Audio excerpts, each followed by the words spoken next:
Here we are once again for another artist interview, this time with the one and only Colin Dale. Colin has been a big name in the tattoo world, let alone in the Nordic tattooing scene for many years now. And, well, you know, he's an absolute legend, and it was a pleasure to get to record this with him. And I can promise you over the next hour or so that this goes on for, there's lots of twists and turns in this story. Everything from ancient mummies to the porn industry to, of course, tattooing. So without further ado, let's get into it.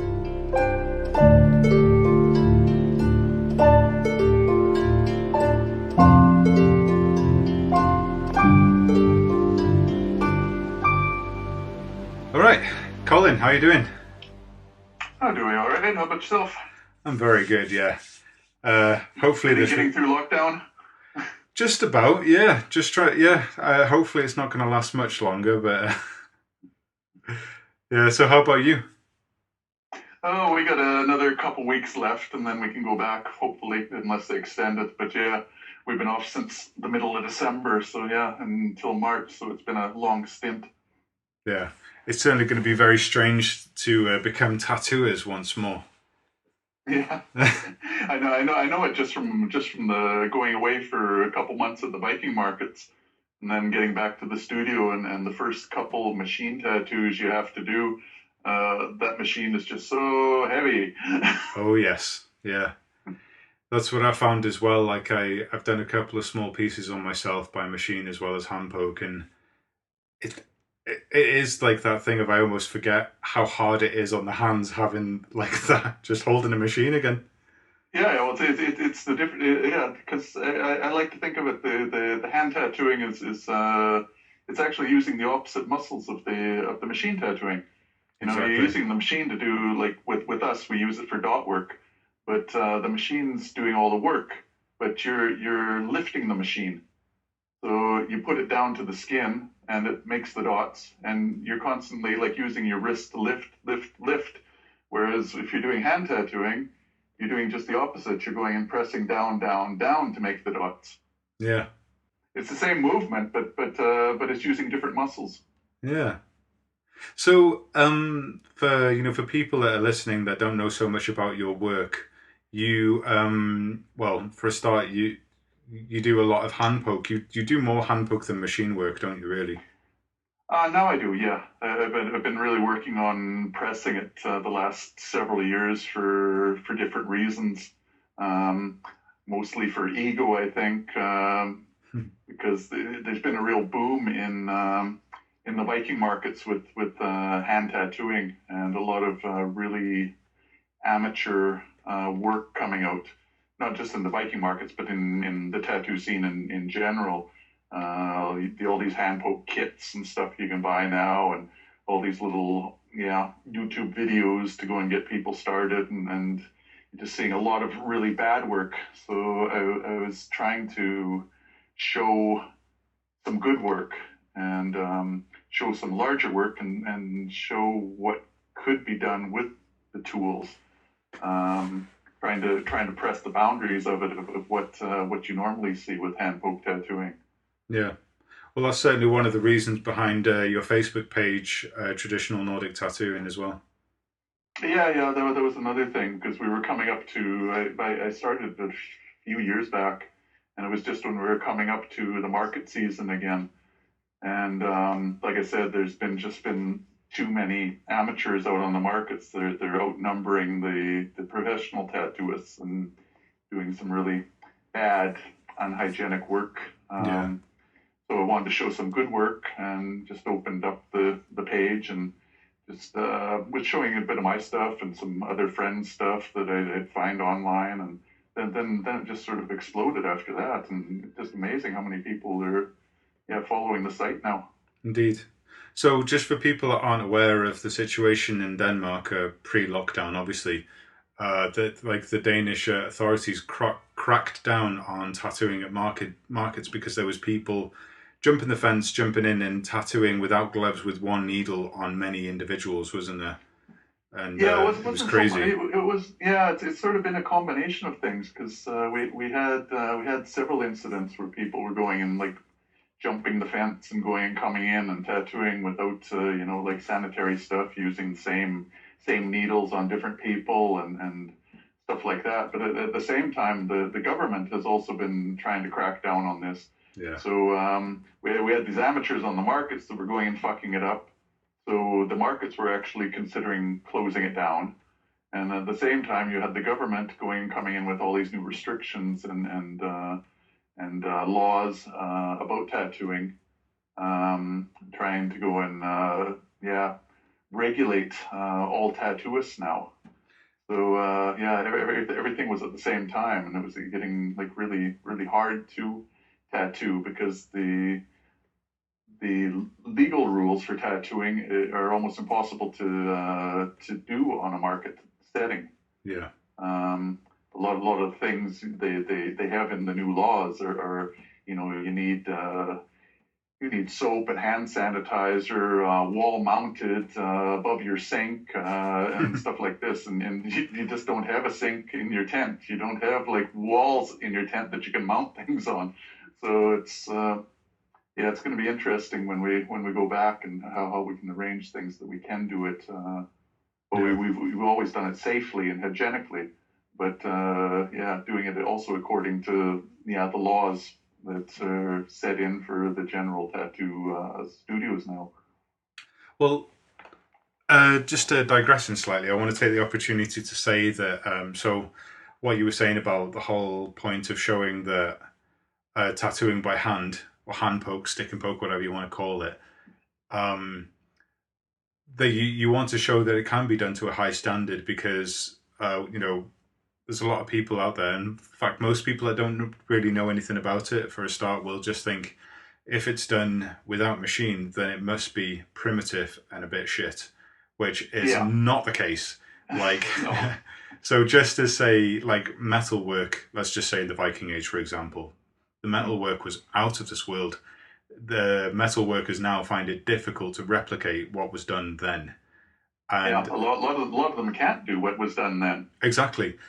So I won't talk about tattooing in the Viking period because that's we can't necessarily say that was the case or not. But tattooing in the past, like there's examples of tattoos on mummies in permafrost or literally just on dry mummies, wet mummies, whatever. And the standard of their work is insane.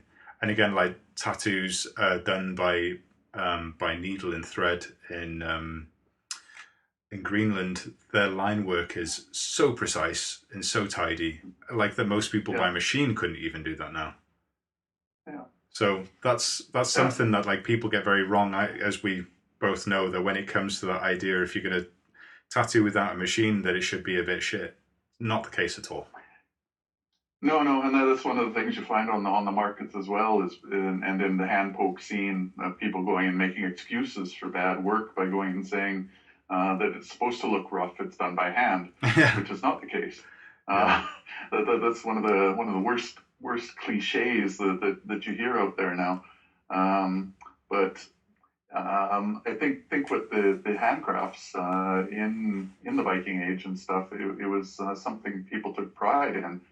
And it wasn't just some guy that went and went and poked his girlfriend and put a little ruin on her finger in the parents' basement or something. There was actually craftsmen that were trained to do these things, whether it was ruined stones or whether it was jewelry or whether it was embroidery or And on the markets, everybody knows who does the best jewelry, who does the best woodwork, who does the best embroidery.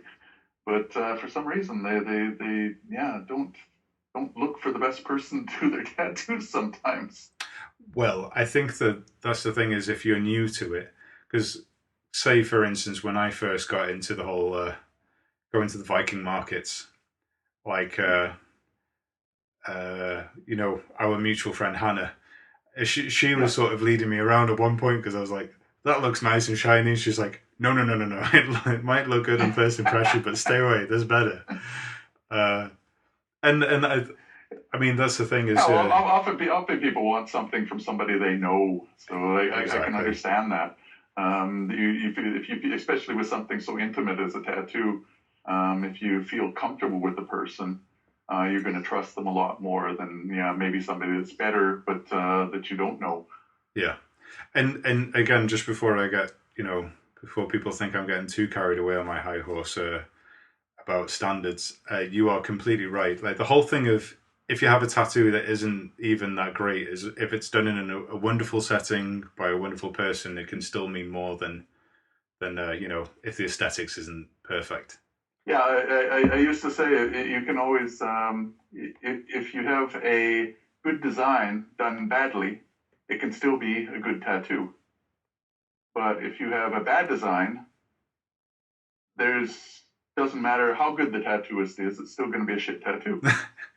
You know what? I think the place where that shows itself most clearly is when people get portraits done. Yeah. Unfortunately, there's a few people that do really, really nice portraits, um, but then it has to be done at a good size. So many details and stuff, and it's under the surface of the skin. Your own pigment is over top of it, so you have to have a lot more contrast.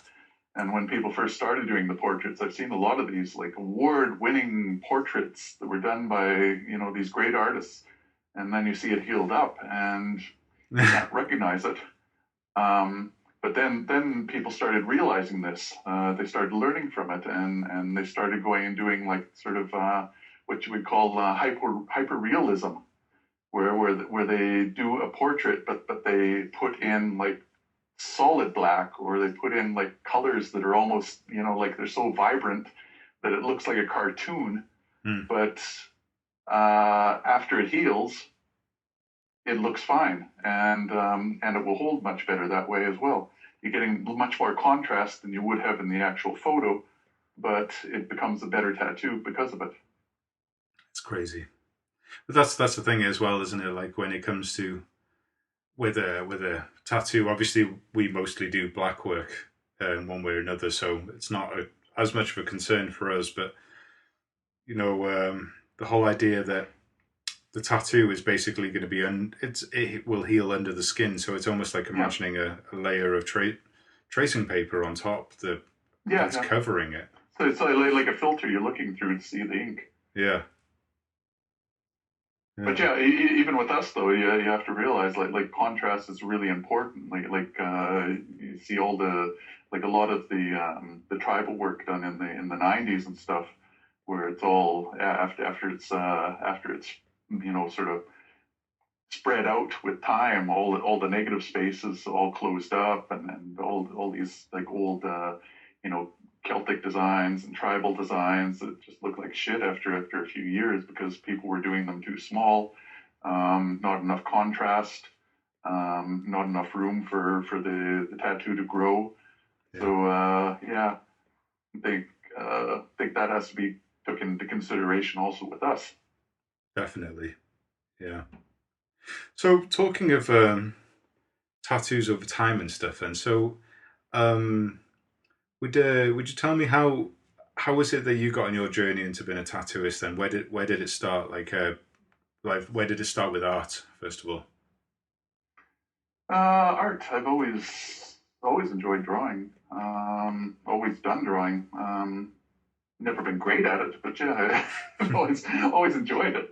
So yeah, and that just sort of took me through school. Like I was always sort of doing good in art classes, and then went to a university that sort of specialized in art and theater. And then from there went to university, took a fine art degree there.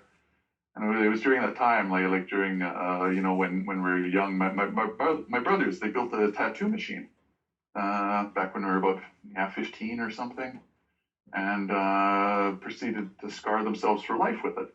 And luckily, I didn't get tattooed at that time, and then it sort of like really turned me off of tattooing in that way. But going to university afterwards and seeing taking a lot of classes in indigenous art, and seeing a lot of Japanese tattoos on woodblock prints, seeing a lot of Inuit designs done on art, like tattoo designs, and a lot of Iroquois and Plains Cree Indian and all these designs. Um, that's where I sort of became interested more in the cultural aspect of the tattooing. And but I didn't want to get into it without knowing what I was doing, because I didn't want to follow my brother's footsteps. So even getting my first tattoo, we didn't have a tattooist in our hometown. So it was like, to get one, you'd have to go like 10-hour drive to Calgary to go and get anything. And yeah, I didn't have a car or anything at that time. So the chances of getting a tattoo were pretty impossible. Getting an apprenticeship was pretty impossible.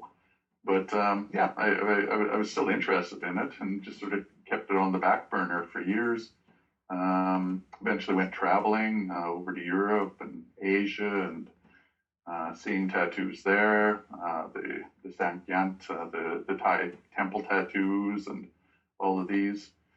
And then eventually going and traveling and moving and immigrating to Scandinavia years later, and still having an interest in this. I've always been interested in mummies as well, and at that time there weren't any of the tattoos that had been found on the Egyptian mummies, but they had the Inuit mummies, which I studied in university, and the Pazruk mummies. They were around. Utsi, he was found the same month that I went and moved to Denmark. No way. So all of that sort of yeah, brought my interest into it even more. And then I came to Denmark, and I couldn't work in my field. First, not knowing the language, then to get pretty much any job here, you need to have like some sort of education. What was it you were looking to get into at the time? Yeah, anything with art. I had just finished university before moving over here, and was doing a lot of graphic jobs and stuff like that, like for friends and bands and all this sort of stuff, and photo jobs. I also worked, did a bit of photography and stuff. But then moving over here, there was nothing, like I didn't, my education wasn't recognized here. So I couldn't actually work in arts. So I spent several years going and like just doing menial labor, cleaning jobs and hotel jobs, but still drawing. I was doing cartoons and stuff for free, and then doing a little bit of graphic stuff, volunteer stuff for newspaper. And I also tried to get an apprenticeship when I first moved over here. Went to all the different tattoo shops down in the red light district and down in the harbor area. But at that time, it was like, the early 90s. If you didn't know anybody, then you weren't going to get in. Yeah. So and I even when like got books, I bought machines. I had machines, but I didn't dare use them. No way. Because I was afraid I was going to fuck up. I had to have somebody go and show me how to use this stuff before like I said, my brother scared the hell out of me. So, but eventually, I got a job, got my first, got a couple graphic jobs. I got one working in the porn industry, and then no way. And then way. And then from there, I got a job working at the university hospital here in Gentofte, going in. It's a suburb of Copenhagen. Going and doing some clinical illustration. They have a department for photography and clinical illustration, and basically all the stuff they do now is all just photography, for books and stuff. And it was a university hospital, so it's a teaching hospital, but they still have a couple illustrators on staff to go and do all of the more graphic type of work that maybe can't be illustrated best with the photograph. Yeah. And the funny thing is, this hospital was also the ones that went and took the photos of the Greenland mummies tattoos. No way. Yes way. Ah. And they had all the photos in their archives. So I got to see all the photos. and at the same time, I actually found a place to apprentice. Huh. So I was going and looking. I had already studied these tattoos. Then I got to go and see all the photos, and also the photos that weren't published of them.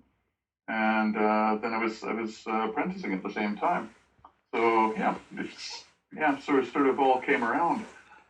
Well, I'll tell you what, just before we get on to that next chapter then in the story, I have to ask, so were you a graphic designer in the porn industry in Denmark?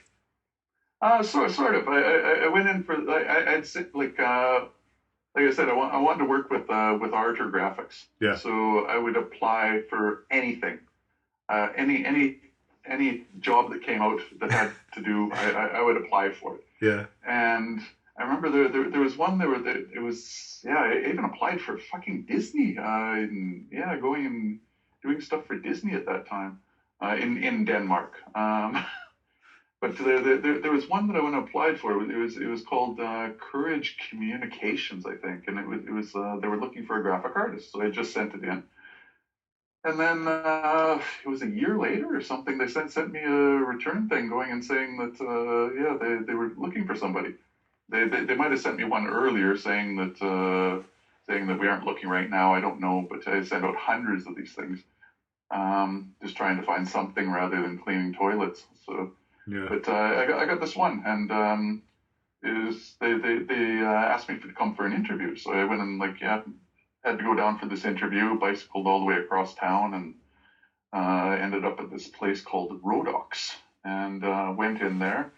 And I didn't know anything about this. This was just a graphic job, and they went and they were really nice. They went and gave me coffee and stuff, and took me into the room, and I was supposed to sit down and wait for the bosses to come in. And bosses went and came in, and they were carrying this big stack of magazines, and they go and slap them down like this big pack of magazines in front of me, and it's all porno mags. And the first thing they asked me is this a problem for you to work with? And the first thing I said is, well, do you want me modeling or do you want me doing the graphics? So I was a bit of both. that was my interview. Wow. Yeah, I was hungry enough. I would have done either. So. But I did that for a while, and unfortunately, it wasn't a full-time position. It was just, but it was almost full-time hours. Just doing layout on these graphic, on these photos and stuff, going clipping them, but I was only there for a short while, and then I got the job at the hospital instead, so that worked out much better. Wow. But once you get your foot in the door with a graphic job, then you're gonna. It goes and opens doors to other graphic jobs. So yeah. So that was my stay in the porn industry. Wow. Well, I wasn't expecting to hear that. That's very interesting. I like it. Yeah, but when I think it actually helped me. Not the porn industry, but aside from opening doors and stuff. But just I look back at so many of my friends and stuff and family, and when I go back to Canada and seeing what they're doing, and many of them are doing the same thing they were doing like 30 years ago when I went and moved away. And I think if I had stayed there, I might have ended up sort of in the same routine. I think by going and immigrating to another country and having to learn another language and having to go and do all these shit jobs and just have to work your way up from the bottom, it sort of inspired. It makes you fight more for things. Yeah. So I think it sort of was good for me to get away and have to stand on my own feet and really give myself a kick in the ass to go and build something over here. And eventually it worked. So I did exactly the same. I was determined not to just have terrible jobs that I hated because they really were destroying my soul. So I traveled as a homeless artist for a long time, and then that turned into, then I tattooed for a bit, and I learned how to tattoo, and then I started going around studios. But I was pretty much homeless because I was determined not to let go of the dream as well. Yeah. But Yeah, the road isn't always easy, but it's probably more fun that way. Yeah. So, I onto the... Go on. sort of lucked into it when we did as well. Like it was yeah, just sort of when the waves started to go and come up with tattooing and Absolutely. with social media and stuff, and it just sort of exploded. And then yeah, we got to surf it out. Well, a lot of other people just sort of got yeah, drowned in it. Yeah. Well, when I first got into Nordic tattooing, there was very few names that that people knew of that were Hmm. people that were specializing in Nordic tattooing, and you were one of them. So Yeah, when yeah. I first started looking through Blackwork books and the studios that I was working in and stuff, that like your name would pop up and and like say and Kai and a few others and so on, but there wasn't that much to see.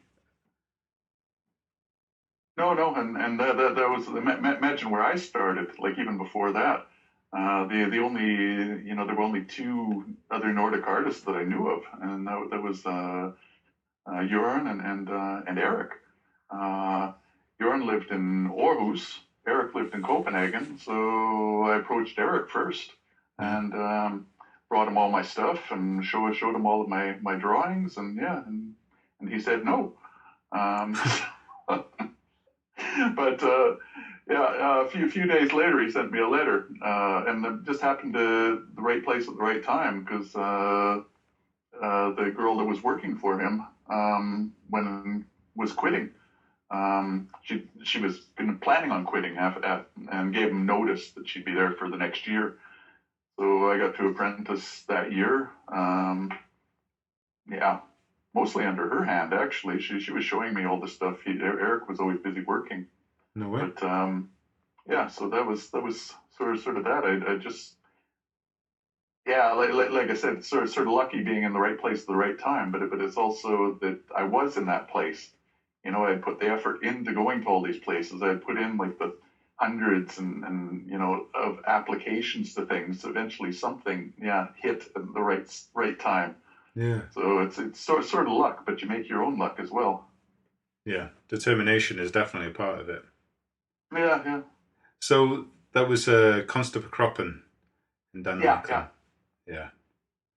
So that's where you started tattooing. Then could you tell me about the first tattoo you ever did? No. No. All right, moving Oh on. God, yeah, no, the first tattoo I did. Yeah, the first I think 2.5 tattoos I did. Eric actually watched me.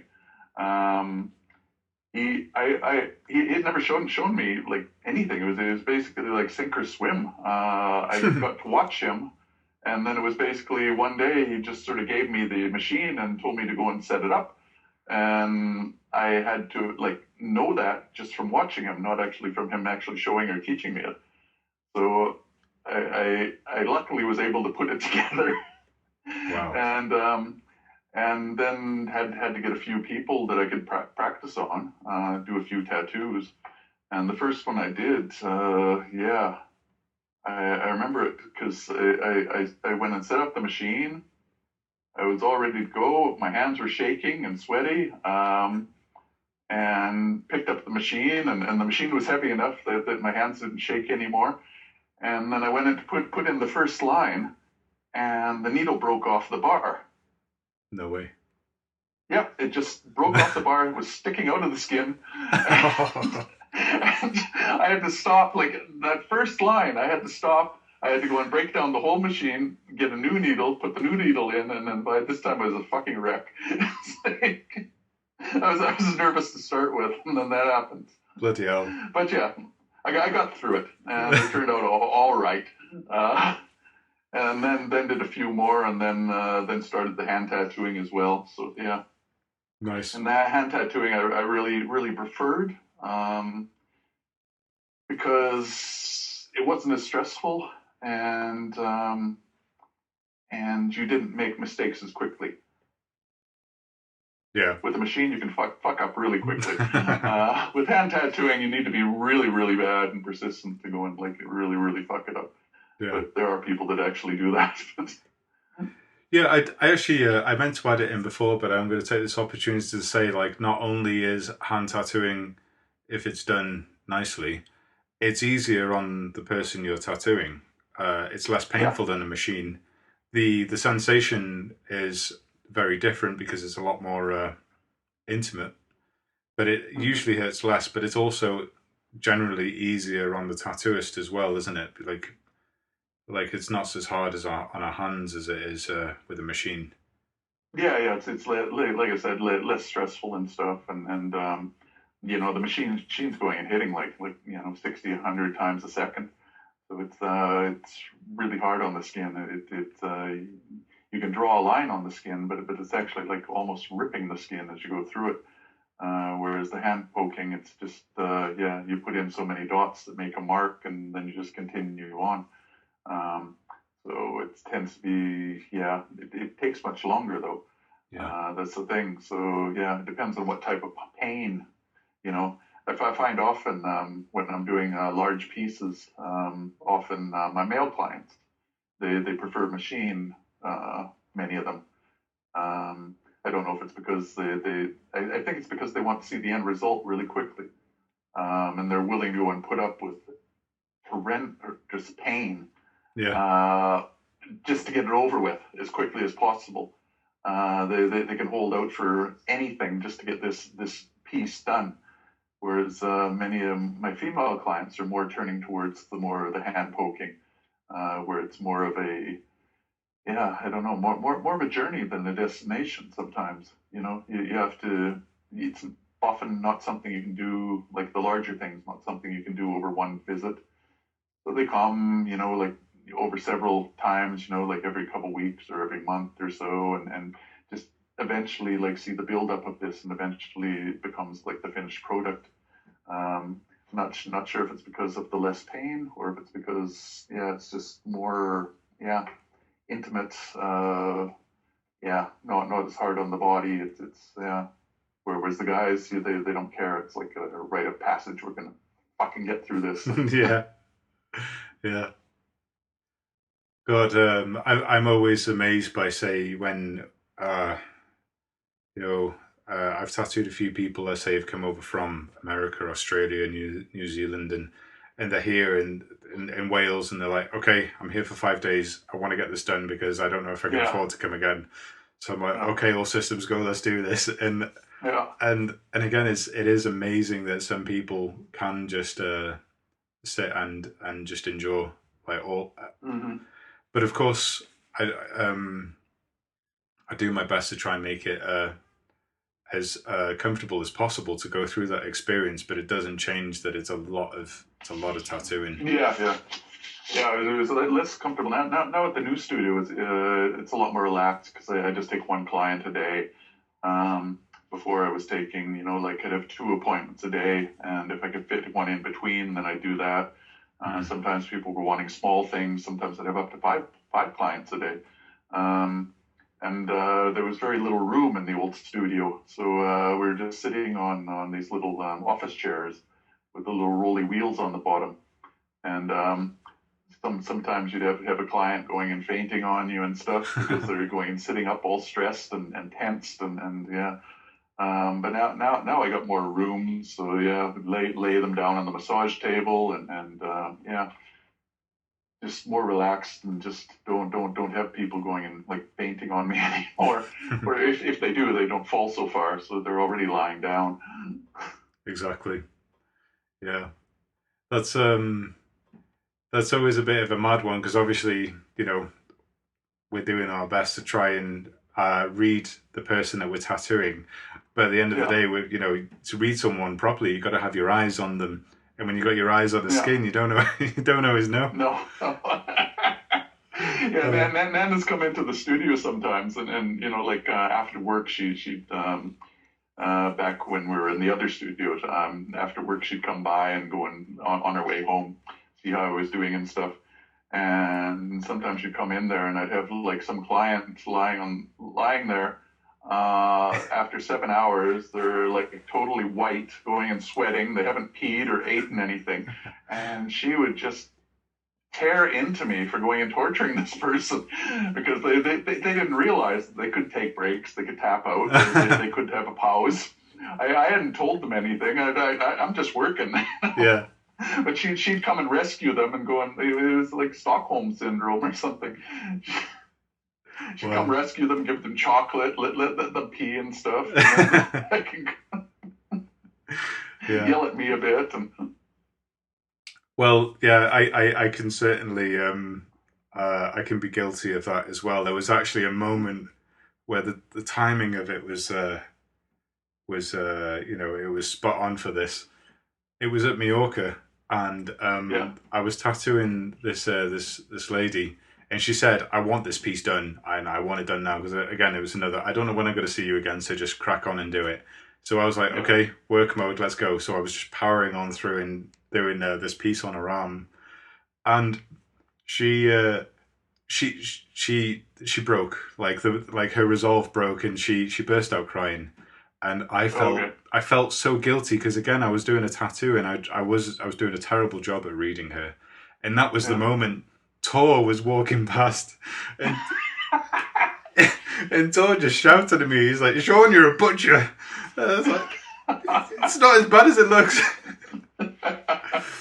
But it definitely was. But I felt so guilty, and that was like a real turning point where I thought I've really got to try harder at this. Yeah.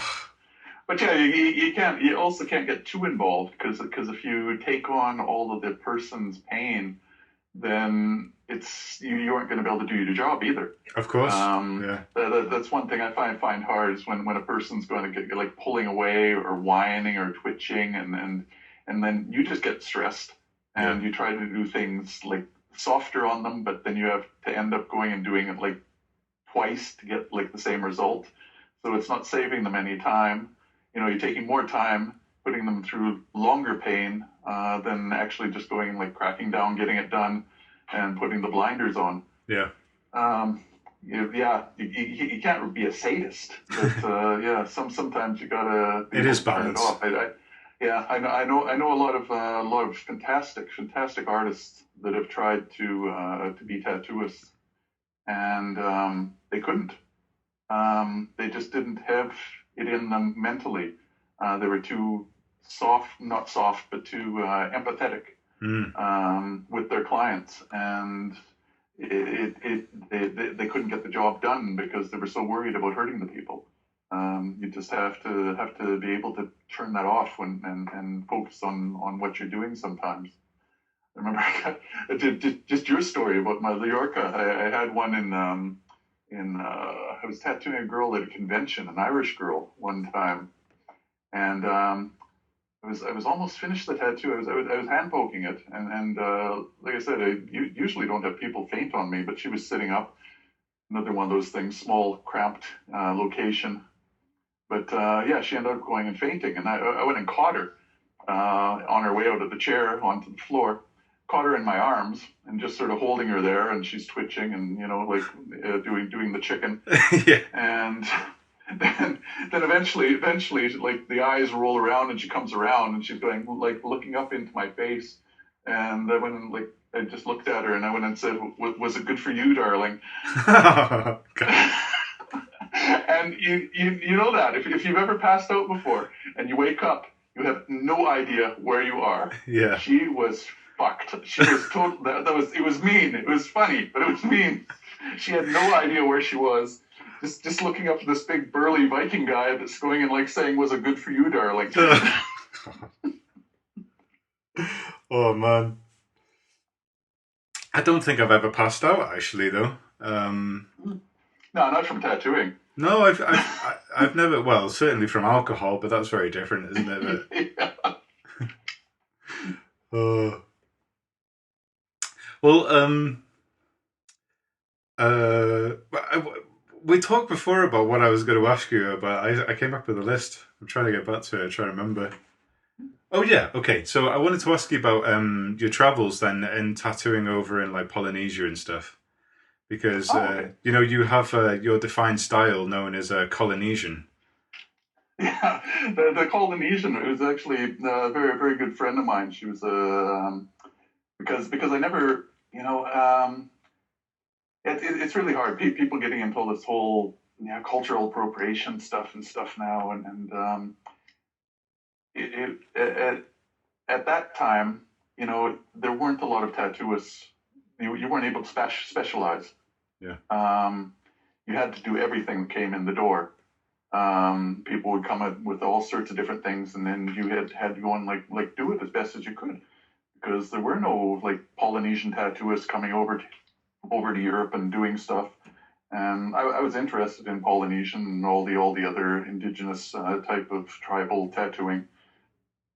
So I'd often get asked to go and do this type of stuff, but I never felt like I was really doing it in a way that I could call it Polynesian. So I'd say that like this isn't Polynesian, this is, yeah. And my friend Erica from America, she died recently, but she was from Hawaii and a tattooist.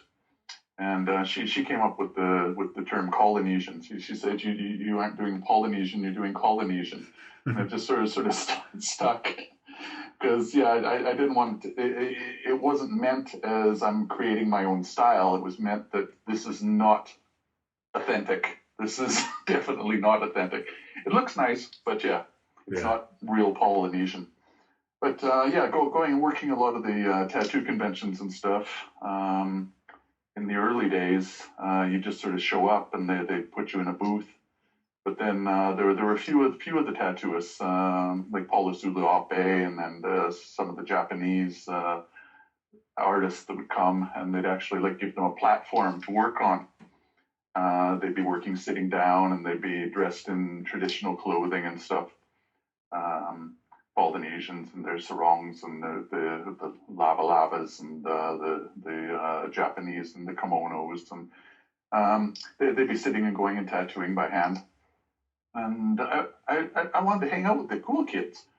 So I started going to the conventions, and then I started going I'd dress up, what's traditional for me. So I started dressing up in my Viking clothes.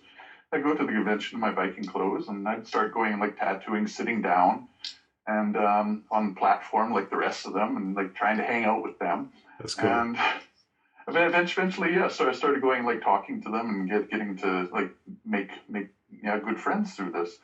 And the thing was, it wasn't so great on my body, because you get the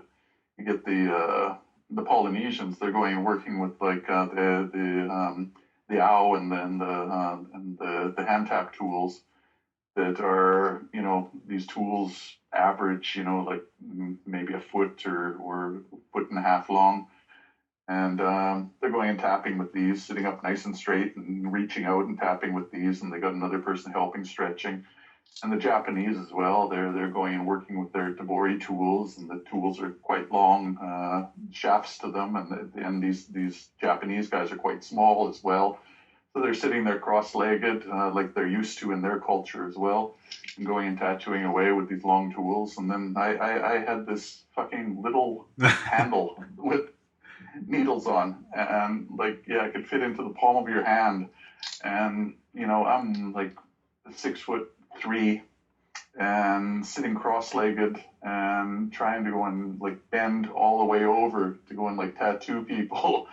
It really was like hard. It still is hard on my back, hard on my hip. Just some of those days, it just killing myself going and trying to hang out with these guys. But I think they appreciated it, that I was, and also that I was doing something different than them as well. Many tattooists, especially in the old days, it was everybody was, like I said, doing the same thing. Everybody had to do everything, so any other tattooist was competition for you. The only time you actually would talk to another tattooist is maybe if you were at a convention. Suddenly this guy that used to be around the corner from you and was competition, so suddenly you're off in another country together. So he's the only one you know, so maybe you'll have a beer with him and then talk to him and stuff. And breaks down barriers. That was the nice thing with the conventions. It broke down barriers, and and people would talk to each other. They'd give away trade secrets, help each other. And and after several years, then the conventions, they started catching on to this, that these guys doing the hand stuff, people like this. It's sort of like a spectator thing, you know. If you watch somebody doing something with machine, you watch them for a minute and then go on. But with the hand tap and with the hand poking and the traditional arts, people would come and they'd like sit there and like watch for 10, 20 minutes, and they come around again and see how far it progressed and come around again. And so it was sort of, they started seeing that it was a spectator thing, and then they started, few of the conventions started putting us together into areas so we could all sort of work across from each other and beside each other and hang out together, talk to each other, help each other if we needed help, loan each other stuff, if you ran out. Or watch each other's stuff if you had to go for a piss or something, or go get food. So we became sort of like this little family in the middle of the conventions, this sort of tribal family of all these different tattooists from all different parts of the world. Oh, that's lovely. So Oh, that's the thing. Actually, is like every time I've because I'll start this off by saying that I definitely was extremely influenced by, say, seeing, your work beforehand and stuff as well. And, like, say, dot work, that was a big part for me, certainly from the archaeology as well. But, like, definitely a big part of it was seeing some of your work in the books, and as well as a couple of other guys and so on. And that was also something that when Uffe asked me if I wanted to go to Canada with him to go work at a convention, I was like, yeah, I'd love to. That'd be really fun. And so we went to Montreal, I think it was. And and it was there, and with the jet lag and everything. So by my time, UK time, it was the equivalent of tattooing at 3 a.m, and I was overtired. And I was in Viking gear as well, and I was sat on the floor hand poking, and it was just that whole thing of, on the second day, my back was killing me. I'm like, why am I sat on the floor? What is going on? And I said to Wolf, I was like, why are we on the floor? Why are we on a stage and sat on the floor? And he said, because it's, it's the way it's done. It's the way that we do it and stuff. And it's because of this and this. So it's the way Colin did it. Yeah. And I just... that fucking idiot. Yeah. I had a moment where I was like, I'm in so much pain. I'm not made for this. But no, I rearranged and I found ways of doing it and whatever. But there was certainly one of those moments of, I fully respect that. I'm in an industry that's been set by others in a way, and there was just one of those moments. I'm like, what is going on? So sorry for putting you through that. Not at all. But like I said, I just wanted to hang out with the cool kids. Well, it was my fault for imitating as well. But I definitely had a moment where I was like, Uffe, I'm sure the Vikings had chairs as well. What are we doing? No, but it was so fun. I really, really enjoyed that trip, and yeah. And again, it was definitely a wake up call for me of seeing there's that whole thing of there's a tradition to it as well, which yeah. Yeah, but like I said, I was also very lucky because I started at it when nobody else was doing it. So I was able to go and get into I've only been tattooing it for a few years, and suddenly I could get into huge conventions like London and Montreal and Calgary and shit. I couldn't get into any in Scandinavia. Because there everybody knew Eric and Jorn, so I was just a young apprentice. But I get into these really big ones in foreign countries, and then because of that, then suddenly you can put that on the resume, and then after I did the tour, the world tour, going and doing these other conventions, then I could come back to Scandinavia and start doing conventions here finally. No way. Yes way. So that whole thing of I'm big in Japan, but no one knows me here. Yeah. I was big in Japan. Oh, wow. Yeah, I haven't actually done that many conventions across the world, really. I've done a few, but Yeah, they're stressful. I went and I remember once I was quoted, and I got a lot of flack for it because I went and said that what was it? Conventions were the place where you get the worst tattoos from some of the best artists in the world. okay. I have heard that before. I didn't know it was you. Yeah, That was me, yeah. that's but true. it's meant sort of tongue in cheek. But yeah, a lot of the guys, like you get like the fucking top names at some of these international conventions, but the work they do in their studios, they can actually spend more time, do larger pieces, and yeah, just really blow people away with the work there. When they're traveling, then yeah, it's going to be like cramped conditions, like smaller pieces and stuff. So yeah, it's maybe not the big award-winning stuff that they're known for, but you'll still get a decent tattoo Mm. and not have to go and pay for the flights to go and like to go and get to them and stuff. But yeah, it was sort of taken in a bad way. I got a problem with going and saying sarcastic things that people take seriously sometimes, and my humor is so dry. People aren't sure if I'm like serious or if I'm just like an idiot. Well, I definitely think the best thing to do in life is as scary as it is to literally just be yourself because the opposite is it's not worth it. No. Yeah. No, but it's true though, and that's the thing. They say the whole like you go to conventions and then you see some people at well, like say Mallorca. I don't think that I did anything that I haven't done any tattoos that I've been ashamed of in a long time. I definitely did when I first started because I just started where it Yeah. um but I feel like I'm just digging a hole here.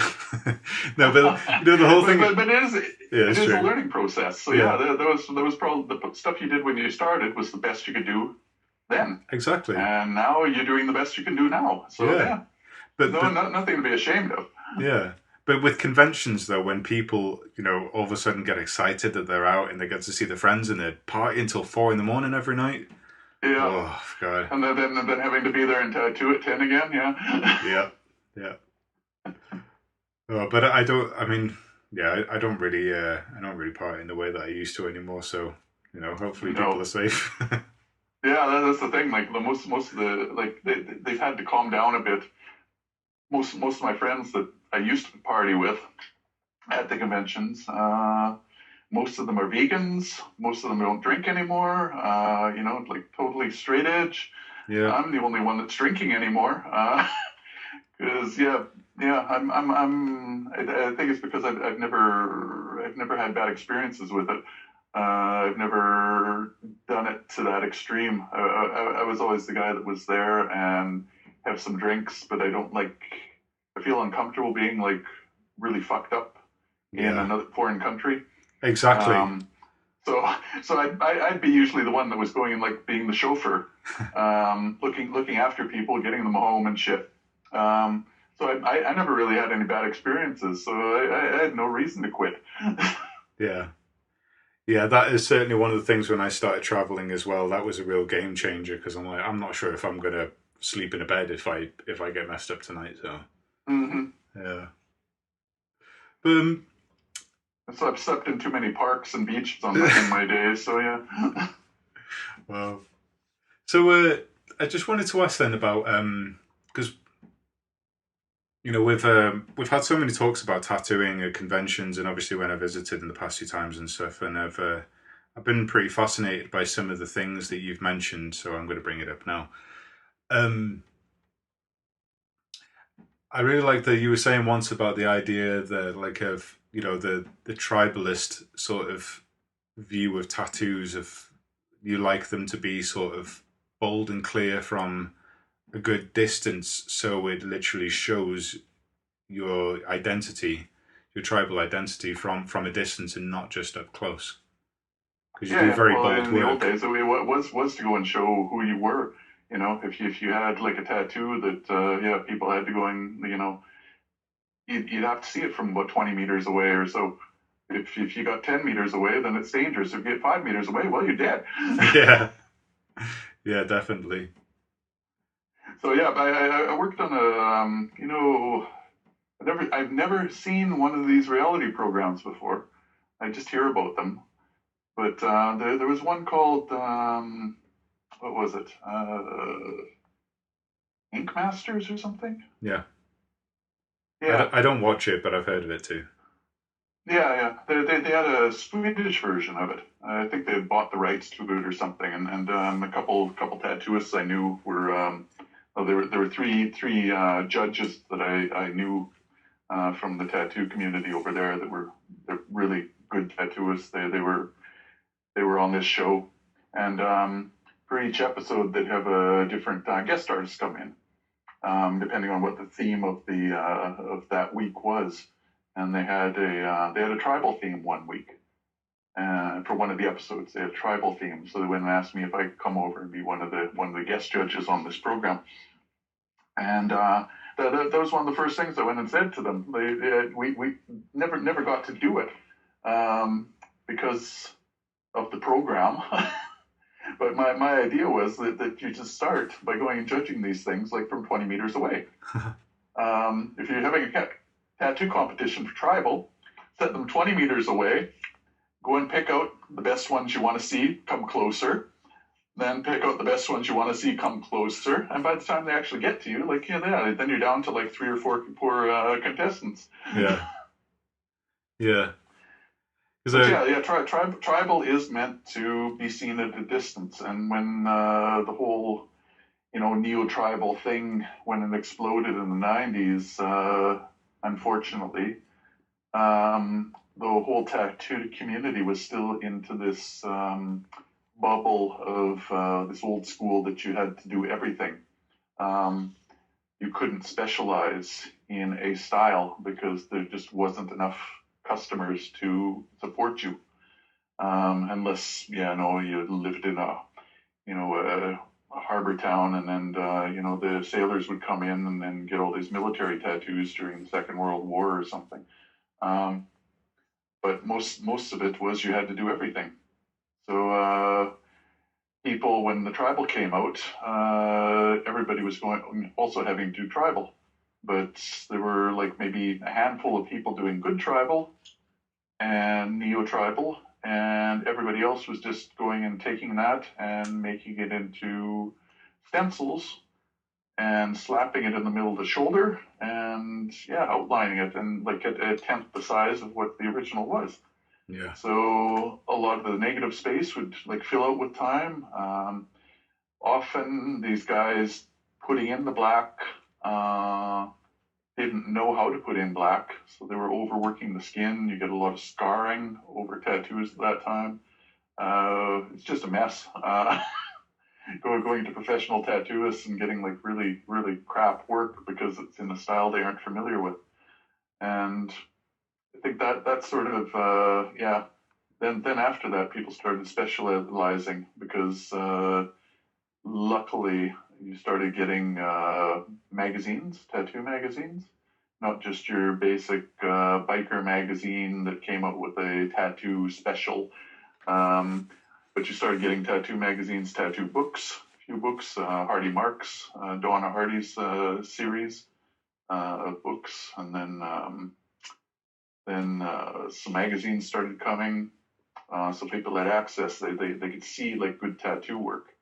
And then popularity started to come, more people were getting tattooed, and there became a lot of different styles, so nobody could really specialize in everything anymore. Nobody could do everything anymore. You had to specialize more in things. Yeah. And then because of more clients, you were able to specialize in something and just work at that, and be able to support yourself just on one style. Which is good, also bad in some ways, because now you get a whole generation that's only like growing up doing one thing, and they can't do anything else. If somebody comes in, they want something else. They're physically not able to do it. Have you ever done a full color portrait then? No, that was before my time. Yeah. Well, actually, after my time. Color portraits, yeah, portraits started getting in probably the late '90s, and then yeah, also the color portraits probably in the 2000s, Yeah. where they started adding color to the things. But yeah, I just could not do. I never learned black and gray. That was the thing that sort of set me aside, because I never had a traditional apprenticeship. Mm. I started with a guy that was, going and specializing already. So the only thing I learned was black work and pointillism at that time, before they called it dot work. Yeah. But yeah, black work and pointillism, and that was the only two things I learned. I never learned anything with color, anything with gray shading. So I couldn't do any of that, and I really feel limited sometimes because I can't do that. Well, I can tell you that on the other side, I can do a lot of things other tattooists can't. Oh, definitely. So, yeah. Well, for instance, though, I also would not dare touch a color portrait. That's a nightmare for me. And especially when you see so many people going and doing it so well. That's another thing. And again, going back to the Polynesians, that's why I try to stay away from the Polynesian as much as I can, because I know people that do it so well. Yeah. And I have artists that come over here to visit that do it so well. So why should I be trying to go and fumble through something that they do so naturally and that they do on a daily basis? Yeah. Talking then of of approaches to tattooing that you can do that, say, some people that do color portraits can't do necessarily. I've never done any tattooing with needle and thread, but I know you have, because there's a famous image of you tattooing your arm yourself with it. So what's the because I'm sure a lot of people are interested to hear what does it feel like to have that done? Yeah, that was a different thing, because like I said, it wasn't. I wasn't interested in doing, like, I was interested in cultural tattooing, Mm. and also studying, like, yeah, a lot of cultural art and mummies and stuff, and seeing these old designs. I wasn't so interested in the Polynesian or the Japanese or other things, because these styles, they have people that are still doing them. What I was really interested in was the ones that had died out, that weren't being practiced anymore, and hadn't been for, sometimes for centuries, and just sort of, yeah, trying them out, and trying the tools out. It was also learning what tools I could use for the Nordic stuff as well, because at the time I started, yeah, there was no real hand poke tools. People hadn't been hand poking since the 1800s. So it was sort of like trying to find what worked for me. And then when I was studying the Inuit tattoos, both in university and then afterwards, when I had the opportunity at the hospital there, that was one of the things that interested me. Actually, my first business card had an Inuit design on it, called "Old Woman Who Is the Sun," and done by a Canadian Inuit artist called Knojurak. And it was my mentor. He had one of Knojurak's designs for his studio. Ah, And yes. I had taken another one, which had this sort of sun, this happy face sun. And on this happy face sun, the happy face had these tattoo stripes on the chin. So that was my logo, sort of suiting with the studio and stuff. And I was interested in the Inuit designs and tattoos and the tools, but there was nobody doing it at that time. And there were only a few old women that had still had the tattoos at that time. Most of them have since died. But yeah, I studied the mummies, I studied the photos, I tried to do the tools, and then eventually it was something I wanted to do on myself. I was also looking, like I said, at utilise, because Utsi, the ice mummy, the Iceman, he has a lot of tattoos on him, but there are 2 stripes on his wrist that don't match any of the other tattoos, and just 2 thin little dotted lines that I'm not sure if they're hand poked. It was the only place he could reach himself. All the other tattoos are on places on his lower back and stuff, and it's presumed that they were used for acupuncture, and he couldn't have done those himself. Yeah. And they're much thicker, wider bands and stuff. But these 2 thin lines that is just sort of, on his left wrist. Just seemed like a left wrist, if he was right-handed. I don't know if he went and poked them in, or it could have been sewn by the look of the dots, because it could have been like the entry and exit wounds from the sewing. But it was just these 2 thin lines, and that's what I started with. And I did these 2 thin lines on myself, and started off like with bone needle as well, sinew, made my own ink, just trying this out. And eventually the bone needles broke. Started using steel needles. Yeah. But eventually I got to the point that I could do like a decent line. And then also studying the Inuit stuff, like I got the 2 lines in, and then there was a French photographer named Claire Artemus. She did a lot of art photographs of tattooists working, but doing the photographs microscopically.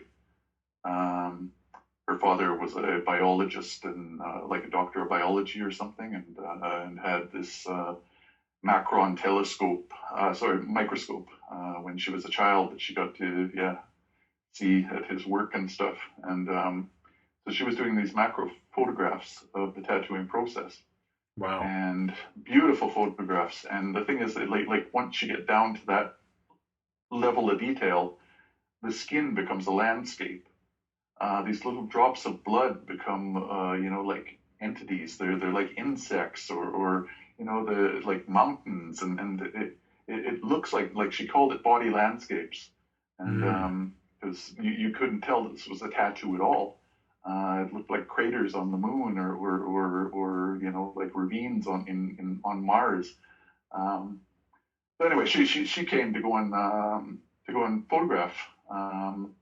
At this Viking market, and so I went and decided I had these lines already, so I decided to go and put an Inuit pattern attached to the lines, and so I went and sewed this in, and she went and photographed the whole thing, and it was in like a few magazines and stuff, and online, and so I like to think that was sort of the start of some of the revival we're seeing now, like 20, 25 years later, with people. A lot of tribes are getting interested in their old cultures now, and the tattoo cultures, and also the Inuit. Like just in the last 5 years, people have started going and like doing the Inuit designs again. When I started doing it, there was nobody, not even the Greenlanders. Greenland is a colony of Denmark, so you have a lot of Greenlanders living here. But there weren't many that were interested in the sewing technique, and I wasn't really either. It wasn't so much the technique and the tools; it was more the designs that I thought was the real shame that people weren't using anymore. And I don't care if people do it with machine or hand poking or sewing or whatever, but just these designs are just so cool. And now people are starting to use them again. So that I think is a really good thing. I agree. Yeah, I think it's a wonderful part of our history that deserves to be remembered because it's beautiful. Yeah.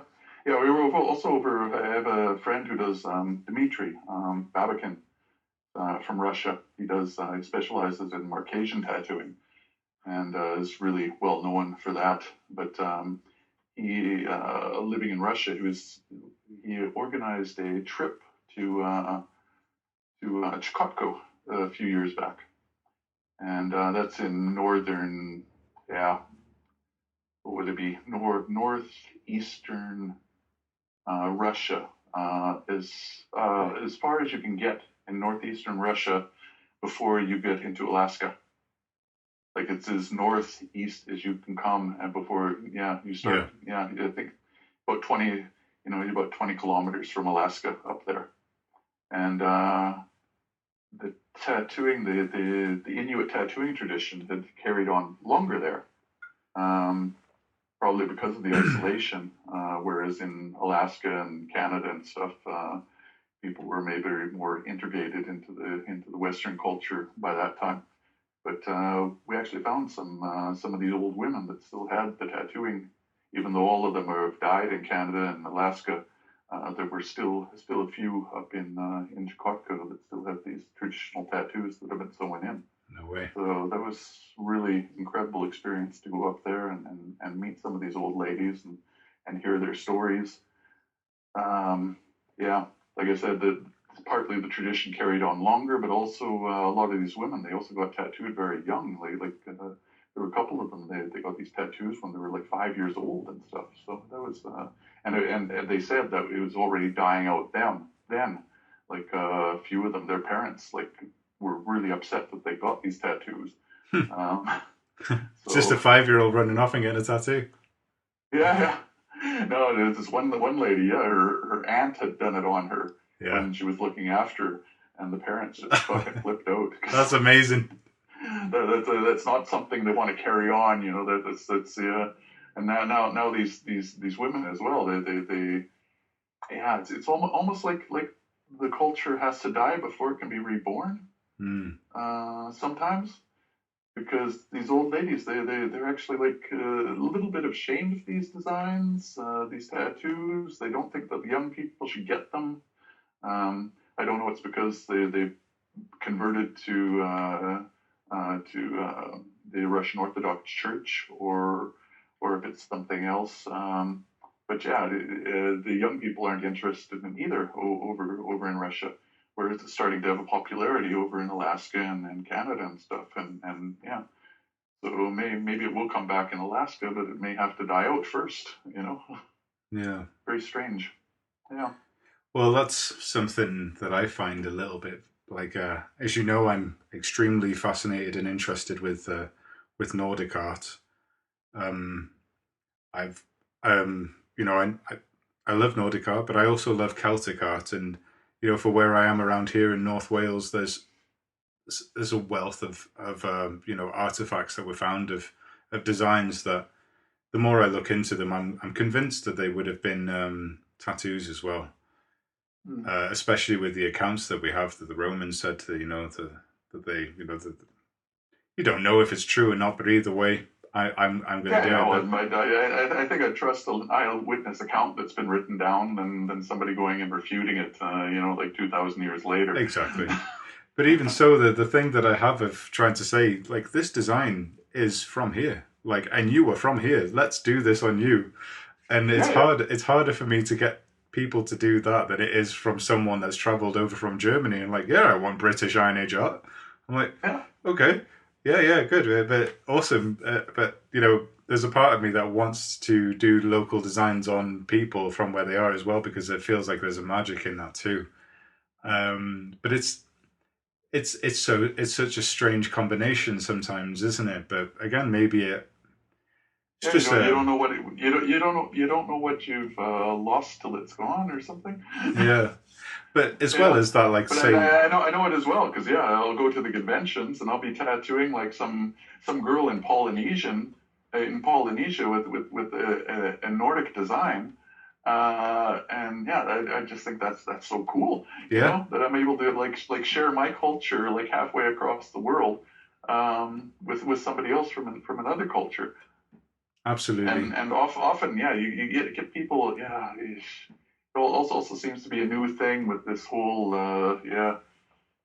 generation of everybody being offended by everything and screaming about cultural appropriation and stuff. And tattooing has never been about it's never been about cultural appropriation. Is something that refers to items, to something physical, like when the word came into being, just because of because of museums taking stuff that maybe they weren't shouldn't have, because of war times, people going and looting stuff, Yeah.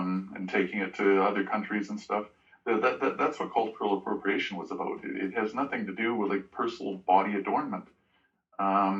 You find people, tattooing has always been about, it's always been about being invited into a culture, not being held out of it.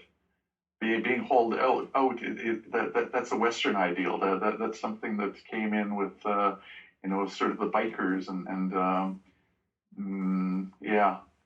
Even before, yeah, not the sailors so much. The sailors, it was about going and being invited into their community. They'd get these, sailors would all get these tattoos and sort of a camaraderie with that. And rites of Bikers passage as as well, well. but yeah, but it's sort of a small tribe. But yeah, it's always about being invited into the community, not being held out. Now the Western idea is that you shouldn't have these because they aren't yours. But yeah, you don't know this person's story. You don't, like, this person could be getting this tattoo because they are part blood with this tribe. You don't know. They maybe are only like 5% or 10% had a grandmother or something. They could have been married to somebody that was from this tribe. They could have kids that are partly from this tribe. They could have visited this place, and want like a souvenir, like a memory of that good experience that they had visited this place or lived in this place. You aren't the one to judge what other people put on their bodies. Yeah. And you find that in the old days, you find old sailors they'd be covered with Polynesian tattoos. They also had their own tattooing culture on ship, but when they like lived with the population and stuff, and could get tattoos from them, then they would. So why are you telling people that they can't get tattoos? Somebody getting upset about me going and tattooing like some Polynesian girl or some Asian girl with Nordic designs. That's just so wrong. Yeah. And I agree. you find it with many of the other cultures as well. And I'm not, yeah, no, I'm not. Usually, a lot of the ones that are going through revivals now as well, because maybe they're a little insecure about themselves and a little insecure about their cultures and their knowledge and what they've lost to religion or to colonization, all their traditions, and trying to build them up again. So you can understand that they're a little reserved, but still, just, yeah, slow down, relax. Okay, it's just tattooing. Yeah. Well, on that wonderful note, I think we'll leave it at that for this. And Oh boy, that's a bad note. no, no, no, no. I actually think that's a wonderful one because I think that I totally agree. I personally believe, like, so what I just said about like wanting to tattoo local things on local people, I don't mean that should only be like that. I just think that there's a wonderful element in that. But Oh no, it's yeah, great that people are getting an interest in their culture again. yeah. So that's the good side of it. But they shouldn't be getting all, yeah, Well, that's the thing closing is that the everybody out because of it. I got tattoos from Borneo. I got tattoos from Samoa. I got tattoos from, like all over the place. Different cultures. I'm just covered with tattoos from different cultures and from different yeah, tattooists from these different cultures as well. yeah. And they've always welcomed me in, and were very gracious to go and like give me these markings from their own culture, to like we're friends, we're family now. You know, That's so exactly what I was going to you say. Is that yeah, at the end of the day, we are one species, and the whole yeah, thing about saying that you're not allowed to have it because it's from people from the other side of the world, or whatever argument you've got, it doesn't really make a difference. no, Um, not if you don't know that person. So yeah, yeah, you don't know who they are, you don't know their journey. So yeah. exactly. So on the flip side, then, like say about the whole thing of like of how Nordic tattoos have been used Well, let's talk about how they've been used as opposed, like in the past, by people as more as symbols of hate, and how we obviously use them, more as symbols of acceptance and love. I know it's a Yeah, pretty odd way of putting it, but yeah. um, yeah, you see like a real revival in cultural tattooing now. You've seen all these different waves over the last decades, a lot due to social media and stuff. You get like things that have become very popular. You had the neo-tribal wave, you had the old school wave, the dot work wave, the portrait wave. But now people are getting like interested in the more cultural tattoos, and they're having a revival now. And also the Nordic tattoos are having a revival. The only difference I can sometimes see are that a lot of the cultural designs that are having a revival now, it's from a positive aspect. People are really interested in the cultures. They really love the designs, and whether they're of the blood or foreign, they're really interested in going getting these things, and it's all positive.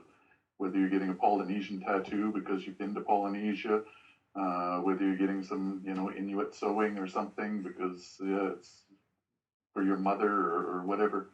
But with the Nordic tattoos, we have a problem of cultural misappropriation, where our symbols and designs have been and continue to be taken up for negative purposes. And it's very difficult to break down these stereotypes that have carried on for the last 80 years or so, with people going and using our designs in a negative way and a very aggressive way. So we have to fight with that at the same time, and sometimes difficult, especially if you go to other countries and stuff where maybe they don't know these designs, but have maybe seen them in a negative light. They've never seen them in a positive light. So suddenly you're judged for something that isn't your fault, for something that was taken and abused, and then now has like a negative connotation. And the thing is, you can't let this carry on. I think it's good that we get the designs, because it will take away the power from the people that are going and using them in a negative way. Eventually, it's like fashion going and fighting fascism. Eventually, Yeah. I hope these designs get so popular that every little fucking teenager goes and has them. So all of these right-wing groups think that it's embarrassing to use them anymore. Yeah. So Well, that's definitely, say, this is the way I view it as well. I don't hold back with, I hold back with just putting outright swastikas in my work. I will yeah, admit there is a line of just doing that unless usually, because there's usually like hidden swastikas in all my knot work, but there is a not work. If you cross like four things, then you're going to go and get a swastika. exactly. So, Yeah. So I don't refrain from doing that, but and I don't refrain from using what we call Valknuts or sun wheels. And I tell people like this is a way of, that they are viewed in some ways, but that doesn't mean in any way that we are cut off from using them in any way. yeah, And I think in Scandinavia you don't have so much of a problem because people are brought up with these designs. They see them around them in most places. But once you get out into Europe, maybe people tend to be more educated, so they know the history. But you go other places where maybe they don't know the history and weren't brought up with it. Especially now, you see in the United States, a lot of our symbols are being used in a negative way, and not just being used in a negative way, but also I hate to get into this stuff, but the Capitol Hill thing, yeah, where there was a guy involved that has these Nordic designs on him. It's not just so much that he has the Nordic designs on him. I don't fucking care if he has these Nordic designs on him and stuff, and is going and flashing them around and on his, like exposed body. But also the media. The media just took it and ran. Yeah. And they go and promote it as, these symbols are, like neo-Nazi, these are white supremacist symbols, and it's like just sloppy sensationalist journalism. They should know better. If they did the research, they could actually like go and say what was the truth. But instead they go and blow it up that this is like bad stuff. And because, the media, it just goes all the way around the world. Hundreds of thousands, millions of people go and see and hear this when it's not true. Yeah. So the media should also be held accountable for a lot of the things that they're going and saying. I definitely agree, yeah. As much as some of these symbols are getting used by right-wing extremists within the Nordic scene, if that's what we'll call it, that at the end of the day, that's a very small majority now compared to the rest of the world that's interested in it. But obviously they're very noisy about it, and they stand out a lot because they are preaching hate when obviously most of the rest of the world that's interested in, let's just say, Scandinavian Norse heritage or anything like that, that's not the way that most people see on it. No. But again, it's often the media, because, these guys are getting the attention. Some kid I'm going and tattooing at a Viking market isn't going to be on like the national CNN, broadcast over the whole world. But, somebody with some shitty Velknul on their stomach is. Yeah. So, but the way I figure it, the more young people, the more educated people, the more people that we tattoo with these designs, is the less people that are going to have them exponentially than the white supremacists. Yeah, exactly. And say, for instance, like most of Wardruna's, just using Wardruna as a good example, like most of Wardruna's fans, will probably really like these symbols and will not have any of those sort of views in the slightest. No.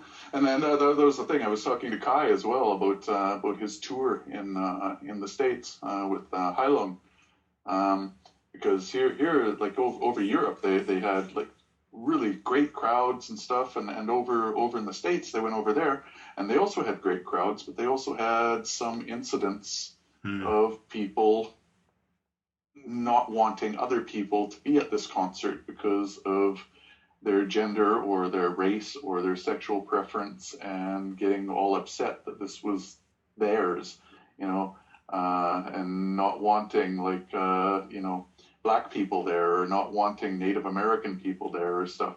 And they literally open every show with saying, "We are all one." Yeah.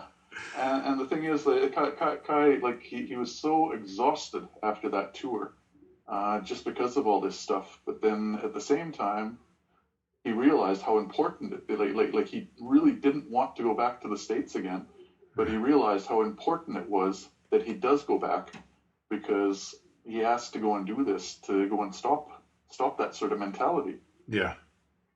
Exactly. And that's the situation we're in as well. Like, we have to do this in a positive light to go and stop the bad stuff. Yeah, I agree. Well, and that's exactly why we're having this conversation. Yeah. Yeah. All right, man. Well, thank you again for... Oh, thank you again. And look forward to going and hearing it.